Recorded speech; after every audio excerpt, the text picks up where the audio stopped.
अभी हाल ही में 18-19 मई 2021 को एक मीटिंग का आयोजन किया गया था ऑनलाइन, जिसमें सभी खंड शिक्षा अधिकारियों को सम्मिलित होना था। और तो इस मीटिंग के दौरान कौन कौन से बिंदुओं पर निर्देश दिए गए और किस प्रकार से मिशन प्रेरणा की ई पाठशाला या अन्य कोई जो भी मिशन प्रेरणा से संबंधित प्रोग्राम्स हैं उनको किस प्रकार से अधिक प्रभावी बनाया जाए, इस पर जो चर्चा की गई, तो उससे संबंधित ये वीडियो हम लोग देखेंगे। वीडियो को आप अंत तक जरूर देखिएगा क्योंकि थोड़ा सा वीडियो बड़ा हो सकता है और इसमें जानकारी बहुत ही महत्वपूर्ण रहेगी, जो कि हमारे यानी कि हम शिक्षकों की दृष्टि से बहुत ही अति महत्वपूर्ण है, आवश्यक है और हमें ये सब चीज़ें जानकारी होनी चाहिए। तो शुरू करते हैं और देखते हैं सबसे पहला बिंदु यहाँ पर जो भी है। तो जो पहला बिंदु है सबसे पहले उसमें लिखा है, शिक्षकों के अंतर जनपदीय स्थानांतरण एवं पारस्परिक स्थानांतरण के फलस्वरूप शिक्षकों के वेतन भुगतान न होने तथा नव चयनित शिक्षकों के अभिलेखों का सत्यापन के अभाव में वेतन आहरण न होने के संबंध में अप्रसन्नता व्यक्त करते हुए अतिशीघ्र संबंधित शिक्षकों के अभिलेखों का सत्यापन, सेवा पुस्तिकाएं अद्यतन करना और अंतिम वेतन प्रमाण पत्र आदि का कार्य पूर्ण कराते हुए वेतन भुगतान सुनिश्चित किया जाए। तो पहला बिंदु साफ है, उन शिक्षकों के लिए है हमारे जो अंतर जनपदीय स्थानांतरण में शिक्षक इधर से उधर हुए या फिर नवनियुक्त शिक्षक हैं जिनके की अभी तक अभिलेखों की जांच नहीं हो पाई है और जिनके कारण उनके वेतन अभी तक उन्हें नहीं मिल पाए हैं। तो इस संबंध में ये जानकारी है, इससे जो स्कूल महानिदेशक हैं उन्होंने अप्रसन्नता जताई है और जल्द से जल्द ये काम वरीयता के आधार पर करने के लिए कहा है। अब देखते हैं दूसरा पॉइंट का है, परिषदीय प्राथमिक विद्यालयों में फर्जी रूप से नियुक्त शिक्षकों के संबंध में निर्देशानुसार कार्रवाई पूर्ण करने में मंडलीय सहायक शिक्षा निदेशक बेसिक से समन्वय स्थापित किया जाए। तो जो भी हमारे परिषदीय विद्यालयों में फर्जी रूप से शिक्षक नियुक्त हैं, वे जॉब कर रहे हैं, नौकरी कर रहे हैं, तो उन पर कार्रवाई पूर्ण करने के संबंध में मंडलीय सहायक शिक्षा निदेशक से संपर्क करने की उनसे समन्वय स्थापित करने के लिए बात की गई है दूसरे नंबर बिंदु पर। अब हम बात करते हैं तीसरे बिंदु पर। तो यहाँ पर तीसरा जो बिंदु है वो है विभागीय कार्यक्रमों के संबंध में समय समय पर शासनादेश के माध्यम से महत्वपूर्ण फ्रेमवर्क जारी किए गए हैं, जिनका अध्ययन करते हुए कार्यक्रमों को गति प्रदान करने के निर्देश दिए गए। यानी कि विभाग में जो भी कार्यक्रम संचालित हैं वो धीमी गति से चल रहे हैं, तो उनमें थोड़ी अच्छे से जानकारी करने के बाद में उनकी स्पीड को बढ़ाया जाए, इस संबंध में ये बिंदु है। चौथे बिंदु में है अधिकारियों और शिक्षकों के से समन्वय हेतु एक व्हाट्सएप ग्रुप के माध्यम से सकारात्मक विचारों को साझा किया जाए तथा विभिन्न विकास खंड में लागू की जा रही उत्कृष्ट गतिविधि या प्रयासों को अपनाया जाए। पांचवा बिंदु है यहाँ पर नव चयनित ग्राम प्रधानों, जो ग्राम प्रधान हमारे नवीन चयनित हुए हैं अभी, वहाँ पर समन्वय स्थापित किया जाए और विद्यालयों में निर्माण कार्य से संबंधित अवशेष अवस्थापना पैरामीटर्स को पूर्ण कराया जाए। यानी कि जो कायाकल्प से संबंधित अभी जहाँ भी काम पूर्ण नहीं हो पाए हैं, पूरा काम नहीं हुआ है, अधूरा पड़ा है या शुरू नहीं हुआ है, तो उनको पूरा नव प्रधानों की मदद से कराया जाए। इसके बाद में 6 नंबर बिंदु जो यहाँ पर है वो है आपका जो पठन सामग्री बच्चों के लिए अभी दी गई थी मिशन प्रेरणा के अंतर्गत, पोस्टर वगैरह हैं और उसके बाद में कन्वर्सेशन चार्ट्स हैं, आधारशिला ध्यानाकर्षण मॉड्यूल हैं, शिक्षक संदर्शिकाएँ हैं, reading books, teaching learning material, teacher diary आदि का समुचित उपयोग सुनिश्चित किया जाए। विद्यालयों के कक्षों को स्मार्ट क्लास के रूप में विकसित कर विद्यालयों को आकर्षक रूप प्रदान किया जाए। तो यहाँ पर ये बताया गया जो भी सामग्री मिली चस्पा वाली है उसको चस्पा करें या अन्य प्रकार की जिस प्रकार की सामग्री है उसका सदुपयोग उसी के अकॉर्डिंग किया जाए। यहाँ पर इस बारे में चर्चा की गई है। अब हम बात करते हैं 7वें बिंदु पर।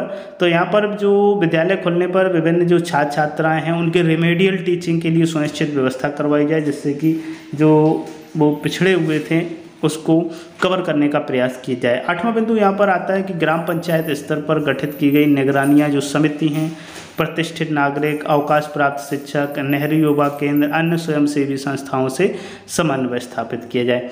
इसके बाद में 9 नंबर है स्कूल लीडरशिप डेवलपमेंट प्रोग्राम के अंतर्गत विकासखंड के अधिकारियों की अत्यंत महत्वपूर्ण भूमिका है। तदनुसार विकासखंड के विद्यालयों को अपना नेतृत्व प्रदान करें। तो जो स्कूल लीडरशिप डेवलपमेंट प्रोग्राम है उसके अंतर्गत विकास खंड के अधिकारी हैं उनको विशेष ध्यान देने की आवश्यकता है और उनसे इस बारे में चर्चा करनी चाहिए।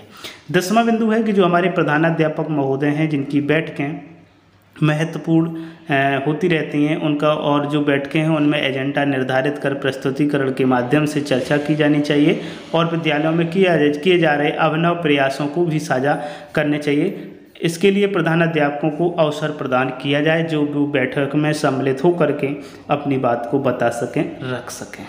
तो ये जानकारी तो थी जिसमें निर्देशित किया गया है इनको निर्देशन प्राप्त करने के बाद में ये उत्कृष्ट कार्य करने के लिए। अब हम बात करेंगे मिशन प्रेरणा की जो गुणवत्ता परक शिक्षा है उसके बारे में। तो इसमें जो बिंदु नंबर 1 है, सबसे पहले शैक्षिक सत्र 2021-22 हेतु विद्यालयों को अभी तक जो पठन पाठन सामग्री पहुंचाई गई है उसे विद्यालय तक पहुंचाना तथा शिक्षकों को प्रशिक्षण देते हुए छोटे छोटे वीडियो प्रसारित करते हुए शिक्षकों द्वारा उक्त सामग्री के उपयोग की बारीकियों को भली भांति समझा जाए और प्रयोग में लाया जाए।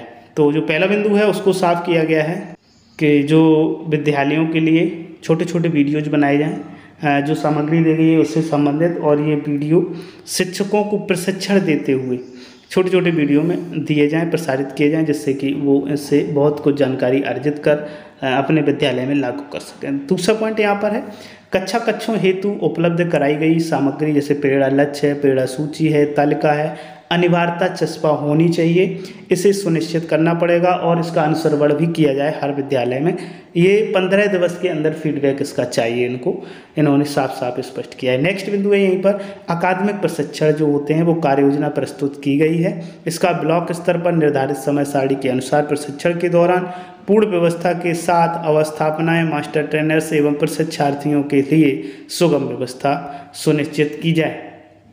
इसके बाद में यहाँ पर नेक्स्ट जो बिंदु आता है वो है आपका विद्यार्थियों की विद्यालय न आ पाने के कारण लर्निंग लॉस को कम करने के लिए ई पाठशाला के अंतर्गत प्रेरित सामग्री जो सामग्री प्रेषित की जा रही है, कंटेंट विद्यार्थियों को भेजे जा रही है, विद्यार्थियों के लिए भेजे जा रहे हैं, वो नियमित समय से पहुंचाया जाए। दीक्षा के माध्यम से अपलोड कराई गई सामग्री को पढ़ने के अवसर उपलब्ध कराए जाएं और शिक्षकों के व्हाट्सएप ग्रुप के माध्यम से दीक्षा और रीड अलॉन्ग ऐप का अधिकाधिक उपयोग किया जाए। तो ये काफ़ी चर्चा का विषय रहा है पुराना कि जो रीड अलॉन्ग ऐप है इसका ज़्यादा से ज़्यादा उपयोग किया जाए और दीक्षा ऐप का उपयोग किया जाए। लेकिन समस्या यहाँ पर ये खड़ी होती है, क्या सभी बच्चों के पास रीड अलॉन्ग ऐप चलाने के लिए या दीक्षा ऐप चलाने के लिए उनके पास क्या एंड्रॉयड मोबाइल फ़ोन्स में डेटा उपलब्ध है? तो ये बहुत बड़ी समस्या रहती है कि कुछ ही % जो स्टूडेंट या गार्जियन हैं जिनके पास ये सामग्री उपलब्ध होती है।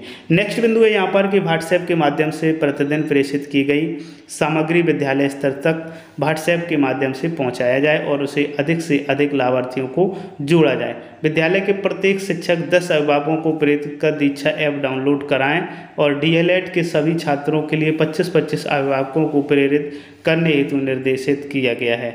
इसके सापेक्ष प्रगति संतोषजनक नहीं है, इसमें पुनः तेजी लाए जाने के लिए बात की गई है। साथ ही दूरदर्शन पर प्रसारित कार्यक्रम का प्रचार प्रसार कराते हुए अधिक से अधिक उपयोग सुनिश्चित किया जाए। इसके बाद में बात जो है बच्चों के नियमित असेसमेंट हेतु सरल ऐप जो एक है सरल ऐप यहाँ पे आप देख पा रहे होंगे का पायलट लखनऊ में किया गया। अब सभी जनपदों में इसकी तैयारी सुनिश्चित। तो सरल ऐप को मुझे लगता है आगे चल के ये ऐप इंस्टॉल करना ही पड़ेगा। नेक्स्ट है यहाँ पर विद्यालय नेतृत्व कार्यक्रम के अंतर्गत दीक्षा कोर्सेज जो हैं दीक्षा प्रोजेक्ट का 100% शिक्षकों को उपयोग करना सुनिश्चित करें। विकास खंड के सभी शिक्षकों की बैठक जो होनी है वो खंड शिक्षा अधिकारियों द्वारा प्रभावी रूप से ऑनलाइन माध्यम से छोटे छोटे समूहों में कराई जाए। अकादमिक रिसोर्स पर्सन को ऑनलाइन मोड से ई मेंटरिंग प्रारंभ कराने के लिए निर्देशित किया जाए। शिक्षक संकुल को ऑनलाइन बैठकें आयोजित कराने के लिए प्रेरित किया जाए।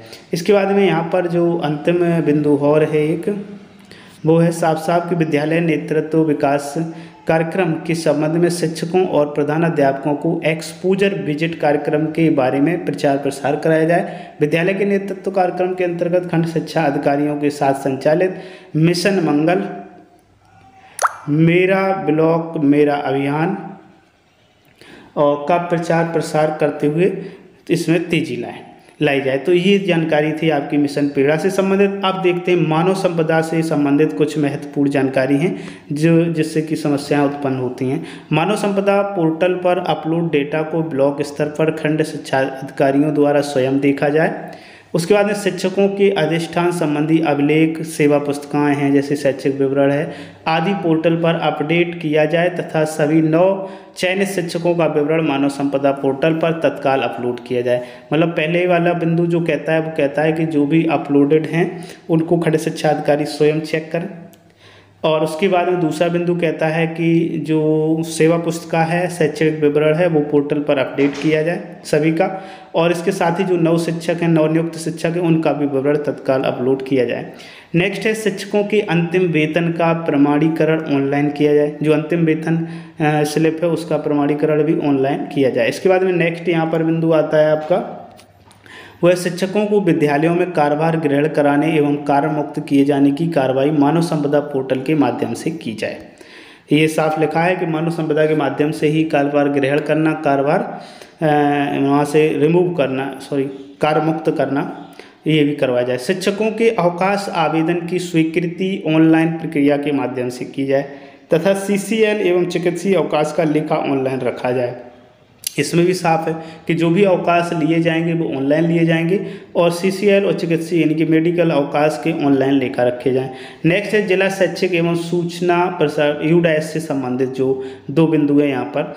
तो जिला शैक्षिक एवं सूचना प्रणाली के अंतर्गत विकास खंड के कक्षा 1 से 12 तक के सभी प्रबंधन के विद्यालयों का शुद्ध एवं सही डेटा ऑनलाइन अपलोड किया जाए। विद्यालयों की UDAS कोड का मिलान करके डाटा त्रुटि रहित किया जाए। और उसके बाद नेक्स्ट है विकास खंड एवं ग्राम पंचायतों को दिए गए निर्देशों के अनुसार मैप किया जाए।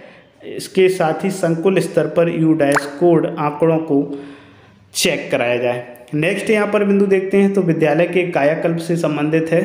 तो यहाँ पर कायाकल्प में जो पहला बिंदु है वो है ऑपरेशन कायाकल्प के तहत नवचयनित जो प्रधान नवचयनित हुए हैं उनके सहयोग से जो 18 पैरामीटर्स हैं उनके संतृप्तिकरण प्रत्येक विद्यालय में कराई जाए। जिनमें नहीं हुई है, जिनमें अधूरी पड़ी है, इनको विशेष ध्यान वरीयता के आधार पर कराया जाए।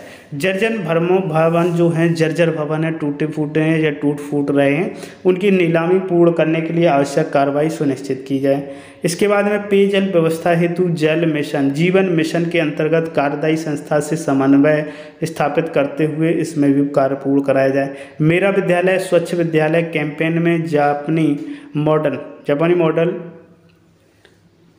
मॉडल लागू करने के लिए आवश्यक कार्यवाही सुनिश्चित की जाए। इसके बाद में आधार प्रमाणीकरण की बात की गई यहाँ पर। तो आधार प्रमाणीकरण में क्या किया जाना है, विद्यालय में नामांकित छात्र छात्राओं का आधार प्रमाणीकरण प्राथमिकता के आधार पर किया जाए। नेक्स्ट है यहाँ पर विकास खंड स्तर पर विद्यालय द्वारा उपलब्ध कराई गई आधार किट क्रियाशील रखी जाए तथा समस्त छात्र छात्राओं का आधार पंजीयन सुनिश्चित कराया जाए। इसके बाद सामुदायिक सहभागिता की बात की गई तो बच्चों हेतु प्रारंभिक शिक्षा की व्यवस्था के लिए 5+ आयु वर्ग से 14+ आयु वर्ग के बीच सभी बच्चों का विद्यालयों में नामांकित किया जाना आवश्यक है। इस संबंध में आउट ऑफ स्कूल बच्चों का चिन्हांकन पंजीयन विद्यालयों में नामांकन की शारदा कार्यक्रम की सूचना अपलोड की जाए। इसके बाद में प्रत्येक विद्यालय के लिए राज्य परियोजना कार्यालय से प्रेषित निर्देशों के अनुसार नोडल टीचर नामित किए जाएं तथा सूचना अपलोड करवाई जाए। विकास खंड स्तर पर समेकित शिक्षा के अंतर्गत कार्यरत विशेष शिक्षकों के माध्यम से चिन्हित किए गए आउट ऑफ स्कूल बच्चों का नामांकन एवं ठहराव का अनुसरण किया जाए। तो ये बहुत एक बड़ा आदेश है लेकिन बहुत इम्पोर्टेंट जानकारी है, क्योंकि ये जानकारी सभी को होनी चाहिए और ये सभी शिक्षकों के लिए आवश्यक है जानकारी, इसलिए मैं ये इतना बड़ा वीडियो बना रहा हूँ, इसे कवर कर रहा हूँ। समावेशी शिक्षा से संबंधित अगर बात की जाए तो विशिष्ट आवश्यकता वाले बच्चे जो दिव्यांग बच्चे कहे जाते हैं उनकी पहचान करना, शिक्षा की उन्हें मुख्य धारा से जोड़ना, इससे समर्थ मोबाइल आधारित इंटीग्रेटेड प्रणाली के माध्यम से शासनादेश के अनुसार आवश्यक कार्रवाई सुनिश्चित की जाएगी। इसके बाद में दिव्यांग बच्चों के लिए निर्देशानुसार होम बेस्ड एजुकेशन की व्यवस्था सुनिश्चित की जाए। प्रत्येक बच्चे की IEP तैयार की जाए, इनका रिकॉर्ड प्रत्येक बच्चे का रखने जाने के संबंध में ये है। उसके बाद में अंतिम जो बिंदु है जिस पर चर्चा होनी चाहिए और हुई भी इम्पोर्टेंट है वो है मध्याह्न भोजन यानी कि MDM का। तो MDM में क्या रहा है, MDM में साफ है कि मध्याह्न भोजन योजना के अंतर्गत जो गत वर्ष हस्तांतरित की गई धनराशि है वो विद्यार्थियों के अभिभावकों के खाते में हस्तांतरण का प्रमाणीकरण किया जाना चाहिए कि वो वास्तव में उनके खातों में भेजी गई या नहीं भेजी गई, उसका उपभोग प्रमाण पत्र उपलब्ध कराया जाए। अंत में बैठक धन्यवाद के साथ संपन्न हुई। तो इस प्रकार से 31 मई को ये शासनादेश विजय किरण आनंद जी ने ये आशय से निकाला कि ये जानकारी सभी तक पहुँचनी चाहिए और इस पर कार्रवाई करनी चाहिए। जहाँ भी शिथिलता बरती जा रही है उसको थोड़ा ध्यान देते हुए उसको वरीयता के आधार पर फ्रंट पेज पर लाना चाहिए, फ्रंट पर लाना चाहिए। तो उम्मीद करता हूँ ये जानकारी आपको बहुत उपयोगी लगी होगी या उपयोगी लगी है तो ये जानकारी सभी तक शेयर ज़रूर करें।